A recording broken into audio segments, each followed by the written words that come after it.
বাংলাদেশ সফরে আসার ব্যাপারে ইতিমধ্যে নিজের সম্মতি জানিয়েছেন ইংল্যান্ড টেস্ট দলের অধিনায়ক অ্যালিস্টার কুক।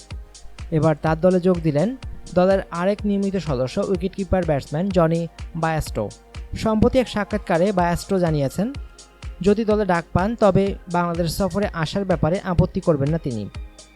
এই বক্তব্যের মাধ্যমে মূলত বাংলাদেশ সফরের ব্যাপারে এক প্রকার হা বলে দিলেন বায়াস্টো।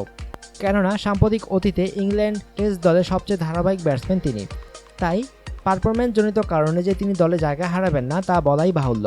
স্কাই স্পোর্টসকে দেওয়া এক সাক্ষাৎকারে বায়াস্টো বলেন, বাংলাদেশ সফরে আসা প্রত্যেকের ব্যক্তিগত সিদ্ধান্ত, এই ব্যাপারে আপনি কাউকে জোর করতে পারবেন না। তবে আমি যেভাবে বিষয়টা দেখি তা হলো নিরাপত্তা ঝুঁকি তো সবখানেই আছে।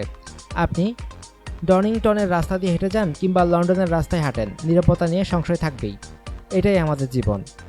পরবর্তীতে দ্য টেলিগ্রাফকে দেওয়া আরেক সাক্ষাৎকারে বাংলাদেশের সফরের আসার বিষয়টি নিশ্চিত করেন বায়াস্টো। তিনি বলেন, রেগির উপর আমার পূর্ণ আস্থা বিশ্বাস আছে। তার সাথে বহু সফরে গিয়েছি আমি, খুব ছোটবেলা থেকেই তার সাথে আমার পরিচয়, তাই স্বাভাবিকভাবেই আমি তাকে বিশ্বাস করি। তারপরও প্রতিনিয়ত তাকে বিভিন্ন প্রশ্ন করছি, কেননা এটাই মানুষের স্বভাব। প্রশ্ন না করলে আপনি কোনো ব্যাপারে নিশ্চিত হতে পারবেন না, মানসিকভাবে শান্তিও পাবেন না। পৃথিবীর কোনো জায়গাই আর নিরাপদ নয়। ধরুন ইংল্যান্ডের কথা, কিংবা অস্ট্রেলিয়া, দক্ষিণ আফ্রিকা বা বাংলাদেশ। এখনও আমাদের হাতে কিছুটা সময় আছে সিদ্ধান্ত নেওয়ার। তবে আমি আত্মবিশ্বাসী যে শেষ পর্যন্ত এই সফরের ব্যাপারে আমার সিদ্ধান্ত ইতিবাচকই থাকবে। তারপরও এখনই শতভাগ নিশ্চিত করে কিছু বলে দেওয়া ঠিক হবে না, কেননা এখনও সফরের জন্য দল ঘোষণা হয়নি। স্কোয়াডে যদি আমার নাম থাকে কেবল তখনই আমার কাছে এই ব্যাপারে জানতে চাওয়া হবে। তবে নিজের সফরের ব্যাপারে মনস্থির করে ফেললেও অন্যদের সিদ্ধান্ত তার মতোই হবে কিনা এ ব্যাপারে মুখ খুলতে রাজি হননি বায়াস্টো বলেন, এটা একটা স্পষ্টকাতর ইস্যু। অন্যদের হয়ে আমার কিছু বলাটা ভালো দেখাবে না।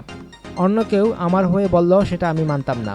প্রত্যেকেরই অধিকার আছে নিজের পছন্দ মোতাবেক সিদ্ধান্ত নেওয়া। আর একটা কথা তো সত্য যে এই বিষয়ে সিদ্ধান্ত নেওয়া মোটেই সহজ কাজ নয়। তাই যদি হতো তাহলে তো আমরা সোজা বিমান চড়ে বসতাম, এই বিষয়টা নিয়ে চারিদিকে এত কথাবার্তা হতো না। এদিকে রেস্টো নিজের সিদ্ধান্ত জানিয়ে দিল, এখনও দোটানায় ভুগছেন ওয়ানডে দলের অধিনায়ক ইয়ান মর্গ্যান।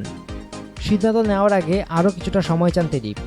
পাশাপাশি এটাও স্বীকার করেন যে তার এই সিদ্ধান্তহীনতার পেছনে সংবাদ মাধ্যমের একটা বড় ভূমিকা আছে। মর্গ্যান বলেন, আমি এখনও কোনো চূড়ান্ত সিদ্ধান্তে পৌঁছাতে পারিনি। পাকিস্তান সিরিজ শেষ হলে বিষয়টা নিয়ে গুরুত্ব সহকারে ভাবব। আগামী সপ্তাহে সবকিছু জানিয়ে দেব। আসলে পত্রপত্রিকা, ইন্টারনেটে ব্যাপারটা নিয়ে পক্ষে বিপক্ষে এত কিছু লেখালেখি হচ্ছে যে আমরা বিভ্রান্ত। তবে মর্গ্যান এই কথা দাবি করেছেন যে তার সিদ্ধান্তের উপর দলের বাকিদের সিদ্ধান্ত কোনো প্রভাব পড়বে না। তিনি দলের অধিনায়ক হিসেবে যে সিদ্ধান্তই নেন না কেন দলের বাকিদের সেই পথে হাঁটতে হবে এমন কোনো ধরাবাঁধা নিয়ম নেই, বরং নিজেদের পছন্দকেই গুরুত্ব দেওয়ার আহ্বান জানিয়েছেন তিনি। মর্গ্যান বলেন, প্রত্যেকেরই নিজস্ব দৃষ্টিভঙ্গি আছে, তার উপর ভিত্তি করেই সিদ্ধান্ত নিতে হবে। এখানে কোনো প্রকার জোরাজুরির অবকাশ নেই। যদি সবকিছু ঠিক থাকে তবে আগামী 29 সেপ্টেম্বর বাংলাদেশগামী বিমান ধরবেন ইংল্যান্ড ক্রিকেট দল, আর তাদের ঢাকায় এসে পৌঁছানোর কথা রয়েছে 30 সেপ্টেম্বর। 6 সপ্তাহের বাংলাদেশ সফরে তারা টাইগারদের সাথে 2টি টেস্ট ও 3টি ওয়ানডে মোকাবেলা করবে। অনুগ্রহপূর্বক সংবাদটি শেয়ার করুন এবং খেলাধুলার সর্বশেষ খবর জানতে স্পোর্টস লাইট সাবস্ক্রাইব করে রাখুন। ধন্যবাদ।